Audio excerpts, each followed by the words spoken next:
نحمده ونصلي على رسوله الكريم اما بعد فاعوذ بالله من الشيطان الرجيم بسم الله الرحمن الرحيم رب اشرح لي صدري ويسر لي امري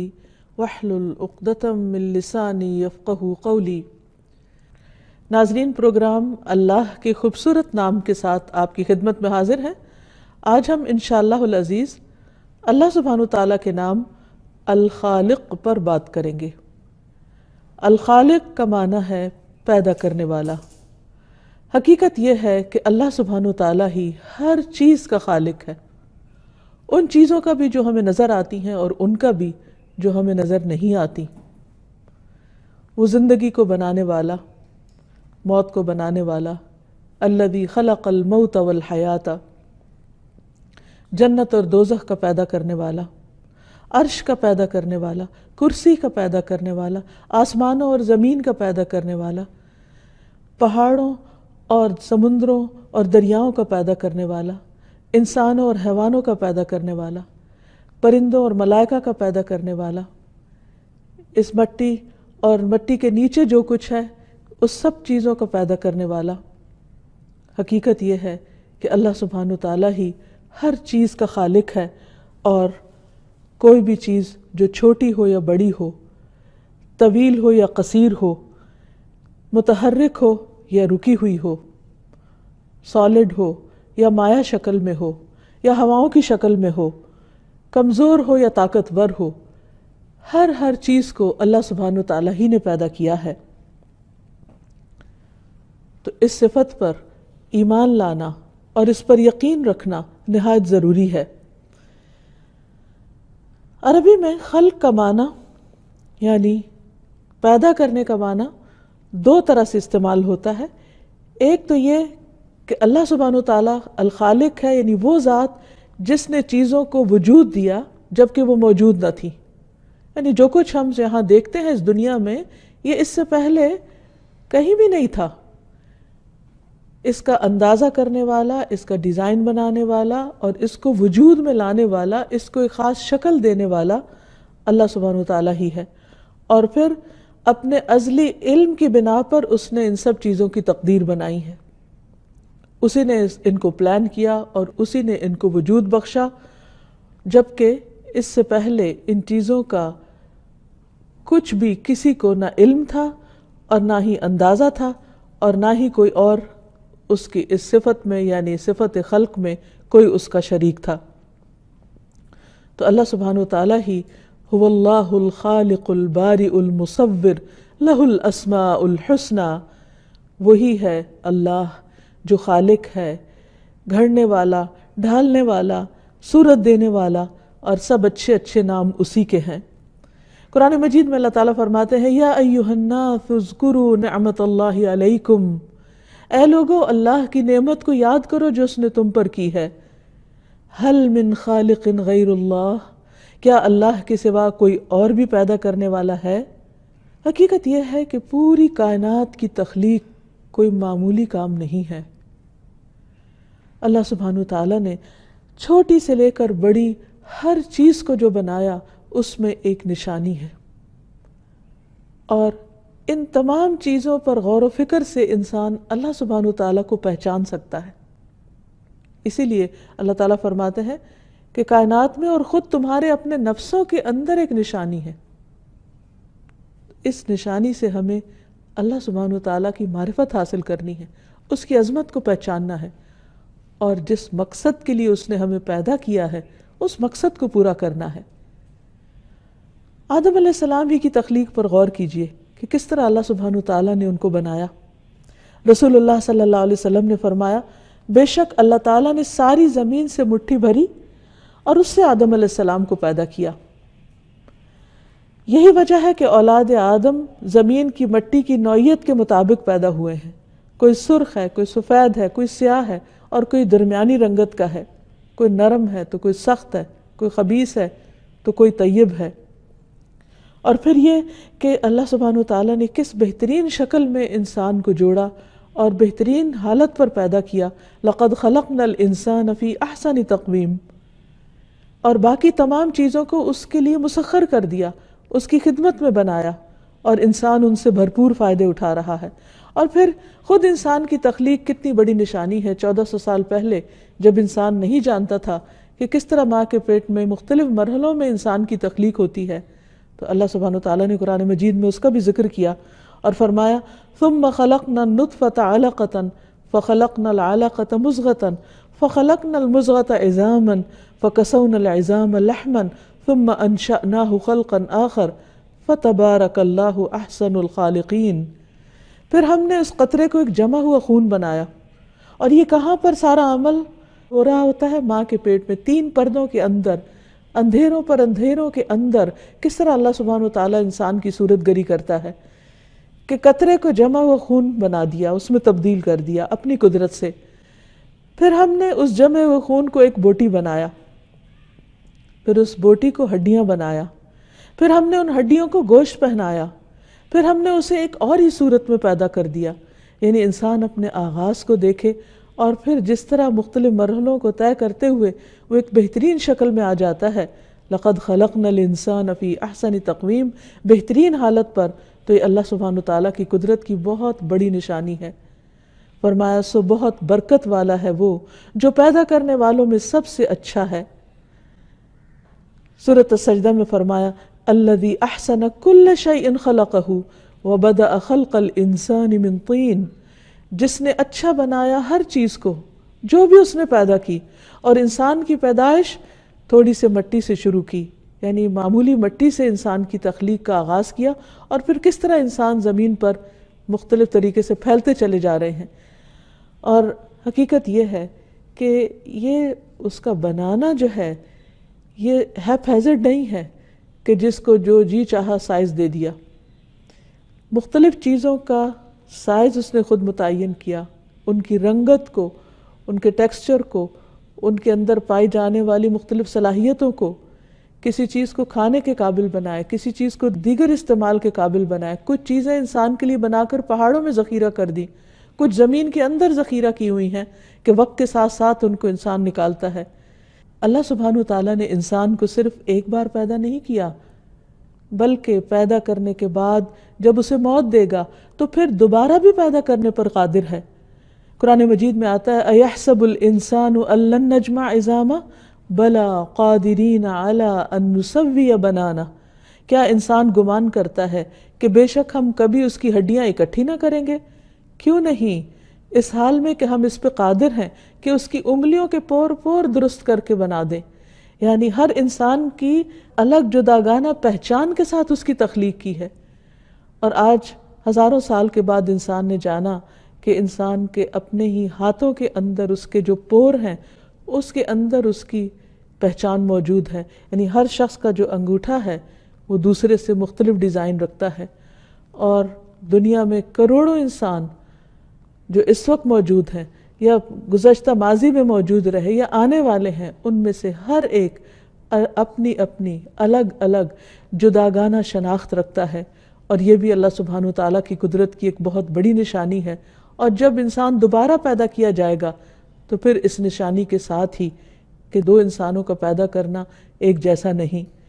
پھر یہ ہے کہ اللہ سبحانہ وتعالیٰ نے ایک درست اندازے کے ساتھ پیدا کیا ہے۔ ارشاد باری تعالیٰ ہے اِنَّا كُلَّ شَيْءٍ خَلَقْنَاهُ بِقَدَرٍ، ہم نے ہر چیز کو ایک اندازے سے پیدا کیا۔ اور دوسری جگہ پہ فرمایا وَخَلَقَ كُلَّ شَيْءٍ فَقَدَّرَهُ تَقْدِيرًا، کہ اللہ نے ہر چیز کو پیدا کیا پھر اس کا اندازہ بھی مقرر کیا۔ یعنی ایک تو عدم سے وجود میں لایا، پھر دوسرے یہ کہ اس نے یہ بھی فیصلہ کیا کہ کس کا سائز کیا ہوگا، کس کی عمر کتنی ہوگی، کس کو کیا کھانا ہے، کیسے جینا ہے، کیسے قائم رہنا ہے، کب اس کی حالت تبدیل کی جائے گی۔ اور پھر یہ کہ صرف تخلیق ہی نہیں کی بلکہ منظم انداز میں تخلیق کی۔ قرآن مجید میں اللہ تعالیٰ فرماتے ہیں کیا تم واقعی اس کا انکار کرتے ہو کہ جس نے زمین کو 2 دن میں پیدا کیا تم اس کے لیے شریک بناتے ہو؟ یعنی اللہ تعالیٰ نے اس کا بھی پوری پلاننگ کے ساتھ کہ 2 دن میں زمین بنائی، اور پھر اس کے بعد اس میں پہاڑ رکھے، اس میں بہت برکت رکھی، اس میں مختلف طرح کی غذائیں اندازے کے ساتھ رکھی کہ جس چیز کی انسان کو زیادہ ضرورت ہے وہ زیادہ اگائی، اور جس چیز کی ضرورت کم ہے وہ کم۔ مثلا ہم نباتات میں دیکھتے ہیں کہ جو چیزیں انسان کھاتے ہیں اور جس علاقے کے لوگوں کی جو سٹیپل فوڈ ہوتی ہے، جو زیادہ وہ کھاتے ہیں، وہ اتنی ہی کثرت کے ساتھ پیدا ہوتی ہے۔ اس کے مقابلے میں جو دوائیں ہوتی ہیں یا ایسے پودے ہیں کہ جن کی انسان کو کبھی کبھار ضرورت پڑتی ہے، وہ کم مقدار میں پیدا ہوتے ہیں۔ پھر اسی طرح اللہ سبحانہ وتعالیٰ نے آسمان کو بنایا اور زمین اور آسمان دونوں سے کہا کہ خوشی سے آؤ یا ناخوشی سے، تو وہ خوشی سے آئے، یعنی اللہ سبحانہ وتعالیٰ کی بات ماننے والے تھے۔ اسی طرح ایک اور حدیث سے بھی ہمیں پتہ چلتا ہے کہ رسول اللہ صلی اللہ علیہ وسلم نے فرمایا کہ اللہ سبحانہ وتعالیٰ نے مٹی کو ہفتے کے دن پیدا کیا، یعنی سیٹرڈے کے دن، پہاڑوں کو اتوار کے دن پیدا کیا، درختوں کو پیر کے دن پیدا کیا، مکروہات منگل کے دن پیدا کیے گئے، نور کو بدھ کے دن پیدا کیا، اور جمعرات کے دن زمین میں چوپائے پھیلائے، اور آدم کو جمعہ کے دن عصر کے بعد مخلوق میں سب سے آخر میں، جمعہ کی گھڑیوں میں سے آخری گھڑی عصر اور رات کے درمیان پیدا فرمایا۔ یعنی انسان کو پیدا کرنے سے پہلے اللہ سبحانہ وتعالیٰ نے اس کے لیے وہ تمام چیزیں فراہم کر دیں جو اس کی ضرورت ہو سکتی تھی۔ بالکل اسی طرح جیسے اب بھی جب کوئی بچہ پیدا ہوتا ہے تو اللہ سبحانہ وتعالیٰ اس کے رزق کا انتظام اس کے ماں کے سینے میں اس کی پیدائش کے ساتھ ہی کر دیتے ہیں۔ یعنی اللہ سبحانہ وتعالیٰ نہ صرف یہ کہ پیدا کرتا ہے بلکہ اس کے ساتھ ساتھ انسان کی زندگی کے سامان بھی، چھوٹے ہوں یا بڑے، ان کا بھی انتظام کرتا ہے۔ پھر آپ دیکھیے کہ اس کی تخلیق میں کوئی اس کا شریک بھی نہیں ہے، وہ جو چاہتا ہے پیدا کرتا ہے، اس کی تخلیق کو کوئی بدل نہیں سکتا، اور پھر وہ اکیلا ہی خالق ہے۔ اللہ تعالیٰ فرماتے ہیں خلق السماوات بغیر عمد ترونها والقى في الارض رواسي ان تميد بكم وبث فيها من كل دابة وانزلنا من السماء ماء فانبتنا فيها من كل زوج كريم هذا خلق الله فاروني ماذا خلق الذين من دونه بل الظالمون في ضلال مبين۔ اس نے آسمان کو ستونوں کے بغیر پیدا کیا، یعنی حیرت کی بات ہے کہ اتنی وسیع و عریض چھت اور وہ قائم ہے اور اس کے نیچے کوئی ستون نہیں۔ اس نے آسمان بنایا اور اس کی چھت خوب اونچی اٹھائی اور بغیر ستونوں کے اس کو قائم کیا، اور زمین میں پہاڑ رکھ دیے تاکہ وہ تمہیں ہلا نہ دے، یعنی زمین کو ہمارے رہنے کے قابل بنایا، اور اس میں طرح طرح کے جانور پھیلا دیے۔ پھر آسمان سے پانی اتارا۔ اگر صرف زمین سے پانی پیدا ہوتا تو انسان کی ساری ضروریات پوری نہیں ہو سکتی تھی۔ کس طرح اس نے واٹر سائیکل کا انتظام کیا اور سمندروں کے اندر سے پانی کو ہوا کے ساتھ اٹھا کر دوبارہ ہمارے سروں پر لا کر ان کو بہترین طریقے سے بارش کی شکل میں اس پانی کو زمین پہ دوبارہ اتارا، جس سے نہ صرف یہ کہ انسان اور جانور سیراب ہوتے ہیں بلکہ اس سے طرح طرح کی عمدہ نباتات بھی اگائی جاتی ہیں۔ یہ ہے اللہ کی مخلوق۔ اللہ تعالیٰ فرماتے ہیں فَأَرُونِي مَاذَا خَلَقَ الَّذِينَ مِن دُونِهِ، مجھے دکھاؤ تو صحیح کہ اس کے سوا دوسروں نے کیا پیدا کیا۔ اور یہ کتنی حیرت کی بات ہے کہ انسان اللہ سبحانہ وتعالیٰ کی اس عظمت کو محسوس نہیں کرتا، جس کو دن رات وہ دیکھتا ہے اس کھلے آسمان کی شکل میں، پرسکون زمین کی شکل میں، مختلف طرح کے رنگ اور مختلف طرح کی خوبصورت کھانے پینے کی چیزوں کی شکل میں، کہ پھر بھی اس کا شکر کم ادا کرتا ہے۔ اس کے مقابلے میں اگر کوئی انسان زمین پر کچھ چھوٹی موٹی ایجاد کر لیتا ہے، یعنی اللہ ہی کی بنائی ہوئی چیزوں میں سے کوئی نئی چیز نکال کے اس کے کمبینیشن کے ساتھ ایک نئی شکل میں پیش کرتا ہے، تو انسان فوراً اس سے متاثر ہو جاتے ہیں، اس کی بات کو زیادہ توجہ سے سننے لگتے ہیں، اس کو اہل علم مانتے ہیں اور اس کی بات کا یقین کرتے ہیں۔ اور اس کے مقابلے میں اللہ سبحانہ وتعالیٰ نے جو کچھ اپنی کتاب میں فرمایا اور سچ فرمایا اس پر شک کرتے ہیں۔ یہ کس قدر ناقدری کی بات ہے۔ حقیقت یہ ہے کہ انسان اور جو کچھ انسان کی ضرورت ہے وہ سب کچھ اللہ سبحانہ وتعالیٰ ہی نے پیدا کیا ہے، لیکن پھر بھی انسان اللہ سبحانہ وتعالیٰ کا حق ادا نہیں کرتا۔ اللہ تعالیٰ فرماتے ہیں نحن خلقناکم فلولا تصدقون، ہم نے تمہیں پیدا کیا ہے، تم تصدیق کیوں نہیں کرتے، اس بات کو سچ کیوں نہیں مانتے؟ کیونکہ اگر انسان اس چیز کو مان جائے تو پھر اسے یہ ماننے میں کچھ مشکل نہیں کہ مجھ پر سب سے بڑا حق اس ذات کا ہے جس نے مجھے یہ سب کچھ دیا ہے۔ میرا جسم، میری عقل، میری بولنے کی قوت اور میرے پاس جو بھی کچھ ہے وہ سب کچھ اسی کا دیا ہوا ہے، اسی کی عنایت ہے۔ اسی کی رحمت ہے، لہٰذا سب سے بڑا حق بھی اسی کا ہے مجھ پر۔ اللہ سبحانہ وتعالیٰ فرماتے ہیں ام خلقوا من غیر شیء ام هم الخالقون ام خلقوا السماوات والارض بل لا یوقنون، یا وہ کسی چیز کے بغیر ہی پیدا ہو گئے یا وہ خود پیدا کرنے والے ہیں۔ یعنی انسان کیسے یہ کہہ سکتا ہے کہ یہ کائنات خود بخود بن گئی اور کوئی اس کا پیدا کرنے والا نہیں؟ فرمایا کیا انہوں نے بنایا؟ یعنی کوئی بھی چیز جو کریشن ہے، جو کریٹڈ ہے، جو بنائی گئی ہے، تو صاف ظاہر ہے کہ اس کا کوئی بنانے والا ضرور ہے۔ یہ کیسے خود بن گیا؟ یہ خود نہیں بن سکتا۔ مثلا اگر کوئی یہ کہے کسی بڑے محل کو دیکھ کر کہ یہ خود ہی چند اینٹیں اڑ کر آئیں اور اکٹھی ہوئیں اور انہوں نے ایک خاص شکل بنا لی اور پھر اچانک اس کے اوپر چھت بھی آ گئی اور اس کے اندر لائٹیں بھی لگ گئی اور لائٹیں بھی خود ہی جل گئی، تو ایک معمولی مکان کے بارے میں ہم یہ نہیں کہہ سکتے۔ تو ہم یہ کیسے کہہ سکتے ہیں کہ آسمان خود ہی بن گیا اور پھر اس پہ اچانک ستارے بھی چمکنے لگے اور یہ زمین کا فرش بھی خود ہی بچھ گیا اور اس میں خود بخود درخت اگنے لگ گئے اور پھر اس میں انسان بھی چلنے پھرنے لگ گئے اور وہ بولنے بھی لگ گئے اور وہ کچھ کام بھی کرنے لگ گئے؟ یعنی کوئی بھی ایک معمولی عقل سمجھ رکھنے والا شخص ان باتوں کو سن کر ہنس دے گا کہ کوئی دیوانہ ہی یہ کہہ سکتا ہے کہ یہ سب کچھ خود ہو رہا ہے۔ تو جس انسان کو اللہ سبحانہ وتعالیٰ نے عقل دی ہے اس کے لیے لازم ہے کہ وہ اللہ سبحانہ وتعالیٰ کی ان باتوں پر غور فرمائے۔ اللہ تعالیٰ کہتے ہیں ام خلقوا من غیر شیء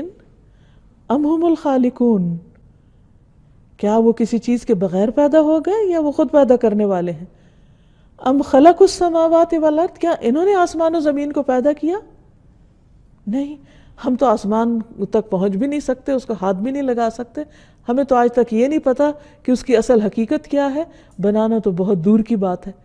پوری دنیا کے انسان مل جائیں، اکٹھے ہو جائیں اور وہ یہ چاہیں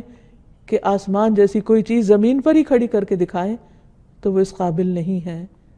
قطعاً، ہرگز بھی۔ تو پھر اللہ تعالیٰ فرماتے ہیں بل لا یوقنون، اصل بات یہ کہ وہ یقین نہیں رکھتے، ان کے یقین میں کمی ہے۔ حقیقت یہ ہے کہ ہر چیز کا خالق اللہ ہے اور اس کی تخلیق میں کسی قسم کا کوئی نقص نہیں پایا جاتا۔ اللہ تعالیٰ فرماتے ہیں الذی خلق 7 سماوات طباقا ما ترى في خلق الرحمن من تفاوت فارجع البصر هل ترى من فطور ثم ارجع البصر كرتين ينقلب إليك البصر خاسئا وهو حسير، وہ جس نے 7 آسمان اوپر نیچے پیدا کیے، رحمان کے پیدا کیے ہوئے میں تم کوئی کمی بیشی نہیں دیکھو گے، کوئی تفاوت نہیں دیکھو گے۔ پھر نگاہ دوڑاؤ، کیا تمہیں کوئی کٹی پھٹی جگہ نظر آتی ہے؟ بار بار نگاہ دوڑاؤ، تمہاری نظر ناکام ہو کر واپس پلٹ آئے گی اور وہ تھکی ہوئی ہوگی، لیکن اللہ کی تخلیق میں تم کسی قسم کا کوئی نقص ڈھونڈ نہیں سکتے۔ پھر یہ بھی یاد رہے کہ اس نے جو کچھ بھی بنایا وہ سب کا سب فائدے کا ہے، وہ سب کا سب کارآمد ہے، مفید ہے اور اس کا کچھ نہ کچھ مقصد ہے، پرپز ہے۔ اگر ہمیں معلوم نہ ہو تو یہ ہماری لا علمی ہے اور ناسمجھی ہے، لیکن اللہ تعالیٰ کا کوئی بھی کام بیکار اور عبث نہیں ہے۔ قرآن مجید میں آتا ہے الذین یذکرون اللہ قیاما وقعودا وعلی جنوبہم وَيَتَفَكَّرُونَ فِي خَلْقِ السَّمَاوَاتِ وَالْأَرْضِ رَبَّنَا مَا خَلَقْتَ هَذَا بَاطِلًا سُبْحَانَكَ فَقِنَا عَذَابَ النَّارِ۔ عقل مند کون ہیں؟ عقل مند اولو الالباب وہ ہیں جو اللہ کو یاد کرتے رہتے ہیں، کھڑے ہو کر بھی، بیٹھ کر بھی اور اپنے پہلوؤں پر بھی، یعنی لیٹ کر بھی، اور ذکر کے ساتھ ساتھ آسمان و زمین کی تخلیق میں غور و فکر کرتے ہیں اور پکار اٹھتے ہیں اے ہمارے رب، تو نے کچھ بھی بیکار پیدا نہیں کیا۔ سبحانک فقنا عذاب النار، تو پاک ہے اس سے کہ تو کوئی بھی ایسا کام کرے، کوئی بھی محمل عبث بیکار کام کرے۔ فقنا عذاب النار، تو ہمیں آگ کے عذاب سے بچا، کیونکہ جس شخص کے دل میں اللہ کی تخلیق کو دیکھ کر اس کی ہیبت اور اس کی عظمت کا احساس ہوتا ہے، اسے اپنے انجام کی فکر لگ جاتی ہے، اور پھر وہ اللہ سبحانہ تعالیٰ سے دعا گو ہوتا ہے کہ اسے آگ سے بچا لیا جائے، کیونکہ جو آگ میں داخل کیا گیا اس کی تو بہت بڑی رسوائی ہو گئی۔ جس شخص کے اندر جتنا ایمان ہوگا اس کا اتنا ہی یقین ہوگا کہ اللہ سبحانہ وتعالیٰ نے ہر چیز کو بامقصد پیدا کیا ہے اور خود اس کی اپنی زندگی کا بھی مقصد ہے۔ اللہ تعالیٰ فرماتے ہیں وَمَا خَلَقْنَا السَّمَاءَ وَالْأَرْضَ وَمَا بَيْنَهُمَا بَاطِلًا، ہم نے آسمان و زمین اور ان کے درمیان کی چیزوں کو بیکار نہیں پیدا کیا، بے مقصد نہیں پیدا کیا۔ ذَلِكَ ظَنُّ الَّذِينَ كَفَرُوا، یہ ان لوگوں کا گمان ہے جنہوں نے کفر کیا۔ فَوَيْلٌ لِّلَّذِينَ كَفَرُوا مِنَ النَّارِ، تو بربادی ہے، ہلاکت ہے ان لوگوں کے لیے آگ کی شکل میں جنہوں نے کفر کیا، یعنی جو اللہ کو خالق نہیں مانتے، جو اللہ کو مالک نہیں مانتے، جو اللہ کو معبود نہیں مانتے، اور جو اپنی زندگی کو اللہ سبحانہ وتعالیٰ کی عبادت میں نہیں گزارتے، کیونکہ اللہ تعالیٰ نے ہمیں اسی کام کے لیے پیدا کیا، بیکار نہیں، بے مقصد نہیں، کہ اس طرح ہم زندگی بسر کریں کہ جس میں خالق کی کوئی یاد نہ ہو اور خالق کا کوئی حصہ نہ ہو، ہم اپنی مرضی سے کھائیں پئیں اور اپنی مرضی سے سوئیں جاگیں اور اپنی مرضی کے سب کام کریں۔ نہیں، یہ دنیا ہماری بنائی ہوئی نہیں ہے، ہمارے رب کی بنائی ہوئی ہے، الخالق کی بنائی ہوئی ہے۔ اس پر رہتے ہوئے اس کی مرضی کے مطابق ہمیں کام کرنے ہوں گے۔ اللہ تعالیٰ فرماتے ہیں افحسبتم انما خلقناکم عبثا، کیا تم سمجھتے ہو کہ ہم نے تمہیں یوں ہی بیکار پیدا کر دیا؟ وانکم الینا لا ترجعون، اور تم ہماری طرف پلٹائے نہ جاؤ گے، واپس نہ لائے جاؤ گے۔ اللہ سبحانہ وتعالیٰ نے انسان کو بامقصد پیدا کیا اور اس کی رہنمائی کے لیے پیغمبر بھیجے۔ اس نے ساری کائنات کو رہنمائی دی،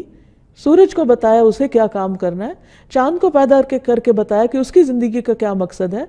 ہر پودے، ہر پتھر اور پہاڑ اور دریا اور دریاؤں کے اندر رہنے والی مخلوق کو بتایا کہ وہ کس کام کے لیے پیدا ہوئے ہیں۔ اللہ سبحانہ وتعالیٰ نے ہر چیز کو پیدا کیا اور اس کو اس کی زندگی کا مقصد بتایا۔ تو یہ کیسے ممکن ہے کہ وہ ہمیں پیدا کرے اور ہمیں ہماری زندگی کا مقصد نہ بتائے؟ قرآن مجید میں اللہ تعالیٰ فرماتے ہیں ربنا الذی اعطی کل شیء خلقہ ثم ہدی، ہمارا رب وہ ہے جس نے ہر چیز کو اس کی شکل و صورت بخشی پھر راستہ دکھایا، ہر چیز کو بتایا کہ اسے کیا کام کرنا ہے۔ اسی نے سورج کو بتایا کہ اس کا کیا کام ہے، اسی نے ہواؤں کو بتایا کہ وہ کس کام کے لیے پیدا کی گئی ہیں، اسی نے ہر پودے اور ہر پتھر کی زندگی کا مقصد بنایا اور اس کو بتا دیا، اور وہ اس کے مطابق کام بھی کر رہا ہے۔ کائنات کی ایک ایک چیز اللہ سبحانہ وتعالیٰ کی اطاعت کر رہی ہے اور اس مقصد کو پورا کر رہی ہے جس مقصد کے لیے اس کی تخلیق کی گئی ہے۔ تو اسی طرح انسان کی زندگی کا بھی مقصد ہے، اور اس زندگی کے ختم ہونے کے بعد اس سے پوچھا جائے گا کہ کیا وہ کام کر کے آیا ہے جس کے لیے اس کو دنیا میں بھیجا گیا۔ مختلف چیزوں پر نظر دوڑائیے، مختلف چیزوں کے اوپر غور و فکر کیجئے کہ کس طرح ہر چیز اپنے اپنے کام میں لگی ہوئی ہے، اور اس سے اپنی زندگی کو کمپیئر کیجئے کہ ہمارا دن رات کس طرح گزرتا ہے، ہم کیا کرتے ہیں۔ مثلا شہد کی مکھی کو آپ دیکھیے، کتنی معمولی سی چھوٹی سی چیز ہے لیکن کتنا بڑا کارنامہ کرتی ہے، کتنا مفید شہد بناتی ہے، اور وہ اللہ کے حکم سے وَأَوْحَى رَبُّكَ إِلَى النَّحْلِ أَنِ اتَّخِذِي مِنَ الْجِبَالِ بُيُوتًا وَمِنَ الشَّجَرِ وَمِمَّا يَعْرِشُونَ، تیرے رب نے شہد کی مکھی کی طرف وحی کی کہ پہاڑوں میں، درختوں میں، انگور کی بیلوں میں اپنا گھر بنا، چھتا بنا، پھر ہر قسم کے پھل سے اس کا رس چوس اور اپنے پروردگار کی ہموار کردہ راہوں پر چلتی چلی جا، یعنی اپنا کام کرتی چلی جا۔ فَاسْلُكِي سُبُلَ رَبِّكِ ذُلُلًا، جیسے تیرے رب نے تجھے حکم دیا اس کی اطاعت کرتی رہ اور اپنا کام کرتی رہ۔ اور شہد کی مکھی اپنی پیدائش سے لے کر اپنی موت تک مسلسل کام میں لگی رہتی ہے، اور کتنی مفید، فائدہ مند، شفا بخش چیز انسان کے لیے تیار کرتی ہے۔ تو اگر ایک معمولی مکھی ایک بامقصد زندگی بسر کر رہی ہے تو ہمیں کیا کرنا چاہیے؟ کیا ہمارے شب و روز بھی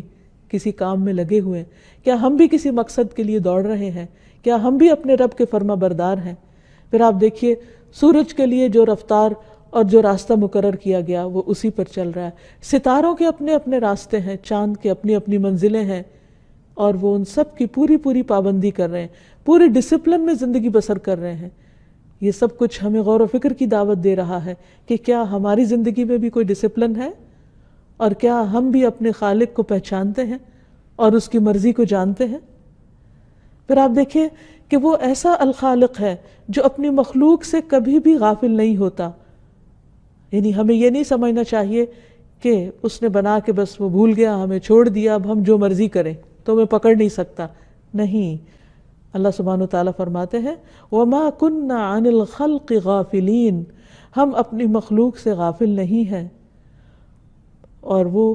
صرف غافل نہیں بلکہ ان ساری چیزوں کی حفاظت بھی کر رہا ہے، ان کے نظام کو بھی دیکھ رہا ہے. اور پھر اس کے بعد جب انسان اللہ سبحانہ و تعالیٰ کی طرف پلٹے گا تو وہ ان کا حساب بھی لے گا. اس لیے عقل مند انسان وہی ہے جو اپنے رب کو پہچان کر، اس کی نشانیوں کو جان کر اپنی زندگی کے مقصد کو پہچانے اور اللہ سبحانہ و تعالیٰ جو اس کا خالق ہے اس کی مرضی کے مطابق اپنی زندگی کو بسر کرے. اور نہ صرف یہ کہ وہ اللہ سبحانہ و تعالیٰ کی اطاعت کرے بلکہ جن چیزوں سے اس نے روکا ہے ان سے رک بھی جائے اور دن رات اللہ سبحانہ و تعالیٰ کی یاد میں بسر کرے، کیونکہ سب سے بڑا حق اسی کا ہے ہم پر. الخالق پر ایمان لانا، اس صفت کو ماننا، الخالق کی معرفت حاصل کرنا ہم سے کچھ تقاضے کرتا ہے، اور ان میں سے سب سے پہلا تقاضا یہ ہے کہ ہم خالق کے حق کو پہچانیں کہ وہ ہم سے کیا چاہتا ہے. معاذ رضی اللہ عنہ سے مروی ہے کہ نبی صلی اللہ علیہ وسلم جس گدھے پر سوار تھے میں اس پر آپ کے پیچھے بیٹھا ہوا تھا. اس کا نام عفیر تھا. آپ نے مجھ سے فرمایا اے معاذ، کیا تمہیں معلوم ہے کہ اللہ تعالیٰ کا حق اپنے بندوں پر کیا ہے؟ یعنی خالق اپنی مخلوق سے کیا چاہتا ہے اور بندوں کا حق اللہ تعالیٰ پر کیا ہے؟ میں نے عرض کیا اللہ اور اس کا رسول ہی زیادہ جانتے ہیں. آپ نے فرمایا اللہ کا حق اپنے بندوں پر یہ ہے کہ وہ اس کی عبادت کریں اور اس کے ساتھ کسی کو شریک نہ ٹھہرائیں، کیونکہ کوئی اس جیسا ہے ہی نہیں. اور بندوں کا حق اللہ پر یہ ہے کہ جو بندہ اللہ کے ساتھ کسی کو شریک نہ ٹھہراتا ہو اللہ تعالیٰ اس کو عذاب نہ دے. اس لیے اس زندگی میں انسان سب سے زیادہ جس چیز سے بچنے کی فکر کرے وہ اللہ کے حق میں کمی ہے، یعنی شرک، کہ جس نے کچھ پیدا ہی نہیں کیا اس کو اس کے برابر قرار دے دے جس نے سب کچھ بنایا ہو. پھر یہ کہ انسان اس بات پر یقین رکھے کہ اللہ سبحانہ و تعالیٰ نے جو کچھ اس کے لیے بنایا ہے اور جو بھی اس کی تقدیر بنائی ہے وہ اس کے فائدے میں ہے، یعنی اللہ کے فیصلوں کو اچھی طرح قبول کرے، اللہ تعالیٰ کے احکامات کو خوبصورتی کے ساتھ قبول کرے. پھر اسی طرح خالق کو مخلوق کی طرح نہ سمجھے، یعنی خالق کے ساتھ ایسا معاملہ نہ ہو جیسے ہم دوسروں کے ساتھ کرتے ہیں، بلکہ اللہ سبحانہ تعالیٰ کو، الخالق کو ہر چیز سے اعلیٰ اور ہر چیز سے ارفع سمجھے، اس کی قدر کرے، اس کا حق پہچانے. رسول اللہ صلی اللہ علیہ وسلم نے فرمایا لوگ اس قسم کے سوال کرتے رہیں گے کہ یہ کیا ہے، یہ کیا ہے، حتیٰ کہ وہ یہ سوال بھی کر دیں گے کہ اللہ تعالیٰ ہر چیز کا خالق ہے تو پھر اللہ تعالیٰ کو کس نے پیدا کیا، اور اس وقت وہ گمراہ ہو جائیں گے. یعنی اللہ سبحانہ تعالیٰ کی ذات کے بارے میں پورا اعتماد ہونا چاہیے اور ایسے سوالوں سے بھی بچنا چاہیے کہ جن کا جواب ہماری معمولی عقل میں نہیں آ سکتا، کیونکہ وہ ہمارے تخیل سے بھی کہیں بڑا ہے. اگر وہ ہمیں اس بات کا جواب بھی دے تو ہماری عقل اس قابل نہیں ہے، اس کی متحمل نہیں ہو سکتی کہ ہم اس بات کو سمجھ بھی پائیں. پھر اسی طرح ایک اور روایت میں آتا ہے رسول اللہ صلی اللہ علیہ وسلم نے فرمایا تم میں سے کسی کے پاس شیطان آتا ہے اور تمہارے دل میں پہلے تو یہ سوال پیدا ہوتا ہے کہ فلاں چیز کس نے پیدا کی، فلاں چیز کس نے پیدا کی،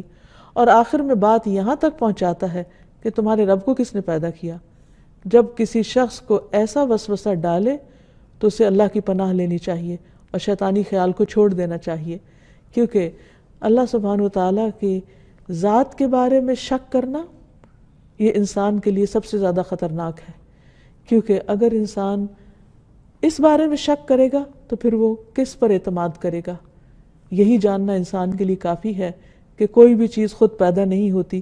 اس کا بنانے والا کوئی ہے، اور جس نے اس کو بنایا میں اس پر ایمان رکھتا ہوں اور اس کے آگے جھکتا ہوں. علی بن ابی طالب رضی اللہ عنہ سے روایت ہے کہ جب رسول اللہ صلی اللہ علیہ وسلم رکوع میں جاتے تو آپ فرماتے اللہم لک رکعت وبک آمنت ولک اسلمت خشع لک سمعی وبصری ومخی وعزمی وعصبی، اے اللہ میں تیرے لیے جھک گیا، اے اللہ میں تیرے لیے جھک گیا، تجھ پر ایمان لایا، تیرے سامنے میں نے سر تسلیم خم کر دیا، تیرے لیے میری سماعت، میری بصارت، میری ہڈیوں کے گودے اور میری ہڈیوں اور میرے اعصاب نے خشیت اختیار کی، اے اللہ میرے جسم کا رونگٹا رونگٹا تیرے آگے جھکا ہوا ہے۔ یہ ہے اللہ کا حق کہ جس نے اس کو بنایا جیسے باقی ساری مخلوق جھکی ہوئی ہے، یا اللہ میں اپنے جسم کو اپنے ارادے اور اختیار کے ساتھ تیرے آگے جھکاتا ہوں۔ آپ صلی اللہ علیہ وسلم جب سجدہ کرتے تو یہ دعا پڑھتے تھے اللہم لک سجدت وبک آمنت ولک اسلمت سجد وجہی للذی خلقہ وصورہ وشق سمعہ وبصرہ تبارک اللہ احسن الخالقین۔ اے اللہ میں نے تیرے لیے سجدہ کیا، میں تجھ پر ایمان لایا، میں تیرا فرما بردار ہوا، میرے چہرے نے اس ذات کو سجدہ کیا جس نے اس کو پیدا کیا، اسے شکل دی، اس میں کان اور آنکھیں بنائیں، بڑی برکتوں والا ہے اللہ جو بہترین پیدا کرنے والا ہے۔ یعنی انسان اگر اپنی پیدائش پر غور کرے تو واقعی اس کا سجدے میں پڑ جانے کو دل چاہے، اور جب سجدے میں وہ اپنی بندگی اور عاجزی کا اظہار کرے تو پھر اللہ سبحانہ وتعالیٰ کی تسبیح بیان کرتے ہوئے اس بات کا بھی اقرار کرے کہ یا اللہ یہ سب کچھ تیرا ہی پیدا کردہ ہے، اور اس پر پھر انسان شکر ادا کرے، اور شکر ادا کرنے میں اللہ سبحانہ وتعالیٰ کا ذکر کرے، اور پھر اس کے ذکر میں صرف زبانی ذکر نہ ہو بلکہ دل کے ساتھ اور محبت کے ساتھ ہو، اور پھر اس کے احسانات کو نہ بھولے کہ کس طرح اللہ سبحانہ وتعالیٰ نے اس کو زندگی بخشی۔ اور ایک اور اہم بات یہ کہ خالق کی تخلیق کو نہ بدلے، اس کے نظام کے اندر انٹرفیئرنس نہ کرے، اور اس طرح وہ بدترین مخلوق نہ بنے۔ پھر اسی طرح مخلوق کے آگے نہ جھکے، یعنی بعض لوگ انسانوں کے آگے جھکتے ہیں یا ان کی قبروں کے آگے جھکتے ہیں، تو یہ شرک کی ایک بدترین قسم ہے کہ اللہ نے ہمیں اپنے آگے جھکنے کے لیے کہا، خود سے دعا مانگنے کے لیے کہا، اور ہم اس کے بندوں کے آگے جھکیں۔ پھر اسی طرح یہ ہے کہ انسان ہر روز اور زندگی کی ہر نعمت کے ملنے پر اللہ تعالیٰ کا شکر ادا کرتا رہے۔ اللہ تعالیٰ ہمیں توفیق دے کہ ہم اس الخالق کے حق کو پہچانیں اور اس کے آگے حقیقی معنوں میں جھک جائیں، اپنے سارے جذبات، احساسات، توقعات، امیدیں سب اسی سے وابستہ کریں، کیونکہ وہی ہمارا خالق ہے اور اسی کی طرف ہمیں لوٹ کر جانا ہے۔ اللہ سبحانہ وتعالیٰ ہمیں اس کی توفیق عطا فرمائے۔ وآخر دعوانا ان الحمد للہ رب العالمین۔